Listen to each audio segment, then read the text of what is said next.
Wow, the power of perseverance. Marla, that is wonderful. Now we just need you to become a lawyer now, all right? Thank you for sharing. Next, we have Mikah. How facing a fear of self helped me get sober. Mikah, Mikah. You get. She never corrected me. Let's go. All right.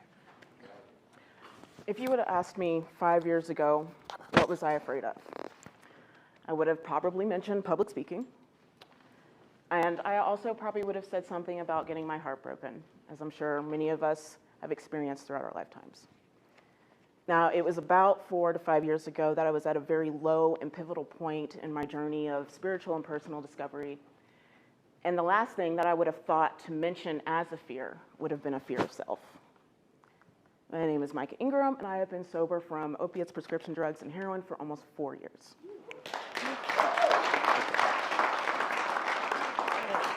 I'm here to shed light today on how facing a fear of self specifically was the catalyst that helped me face my addiction and to maintain my sobriety for all this time.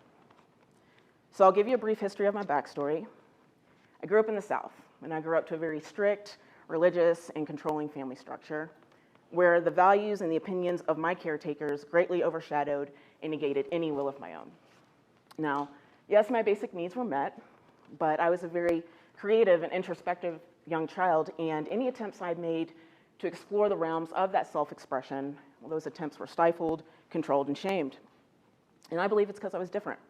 As the black sheep, as we call it in society. There's one in every family. If you don't know who it is, it might be you.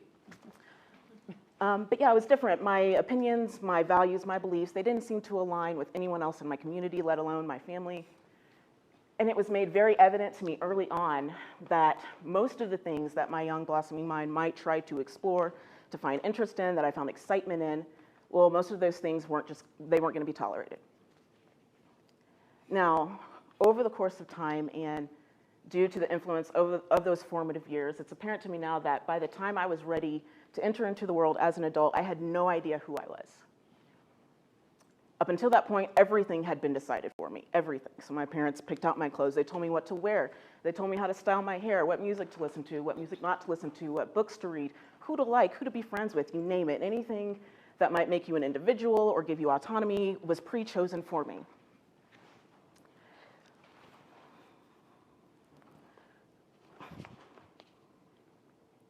And so by the time I was ready to enter into the world, I was 18, I realized that I had no idea how to navigate life on my own because I had no idea who I was. Now, fast forward a little bit, I was estranged from my family. We weren't on speaking terms at that point due to the trauma and abuse that I felt like I experienced during that time. And what I did to cope with that isolation and that loneliness and those feelings was I turned to drugs and alcohol. Now, it'll vary depending on who you ask, but for me, drugs and alcohol, they offered a sort of artificial confidence.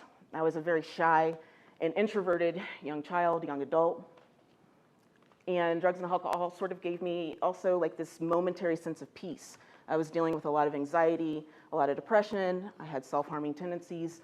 There was a lot of emotions at that time, and substances were sort of a safety net for me at that time. So now, we're going to fast forward a little bit. Now I'm in my 30s, many years have passed, things have been on a steady decline. You know, I had lost jobs, I had lost friendships, relationships.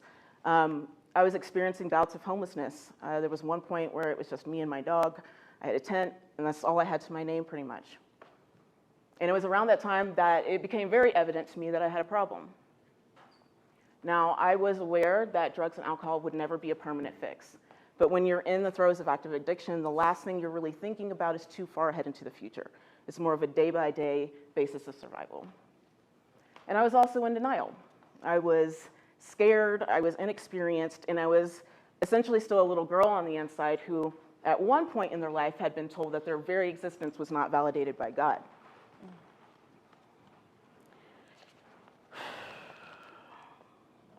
So how did I combat this? I began soul searching. And for me, that includes a lot of things. I got into therapy.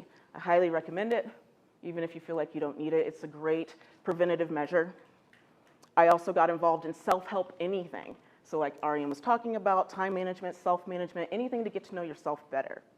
I also got involved with things in the community. So there's Alcoholics Anonymous, there's Narcotics Anonymous, there's an Anonymous for just about anything you can think of. There's even Al-Anon, which is for friends and family of those who are suffering with addiction.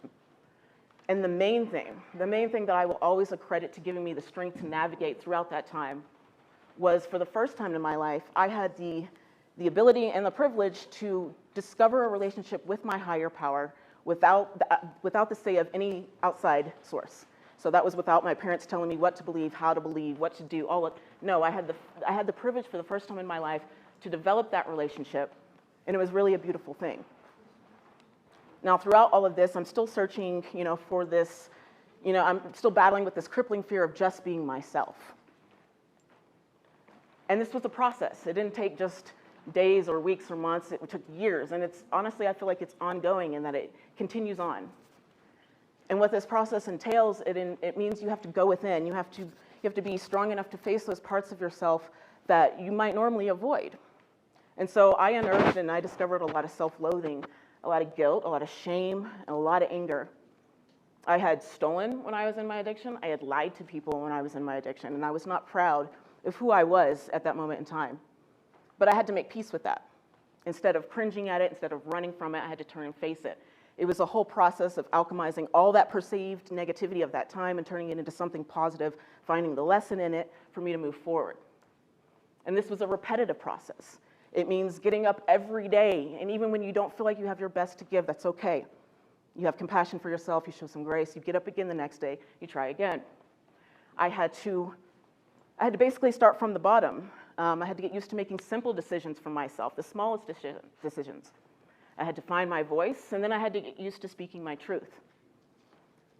And what I realized throughout this time was that I had taken on an armor of drugs and alcohol because taking on an armor of outside validation is all I had ever known throughout my entire life. And what I also discovered is that some of the best parts, some of the parts that people had told me to hide and to not show the world, to tuck away when I was a child, made up some of the best parts of who I was as an adult. And I had the opportunity to really fall in love with myself for the first time in life. Thank you. So in conclusion, it took extensive introspection. It took me vigorously immersing myself into my spiritual practice. And it took a burning desire. We've learned a lot about desire over these 12 weeks. It took that desire to discover who I was without the help of drugs, without the help of alcohol, without the help of mom or dad or any family or community. I discovered who I was on the inside. And I want to say this. I want to say a fear of self is very real. Many of us have it. Many of us aren't aware that we have it, and that's okay. It's absolutely nothing to be ashamed of. I believe that we are all powerful soul beings. We all chose to be here. I believe that we all have a mission and a purpose and something to offer each other and to the entire world. And I believe that we are worthy simply because we exist. That is the only prerequisite. And it took me discovering that worth for myself and having that courage to face that fear of self to take that first step. And ever since I took that first step, I have never looked back. Thank you.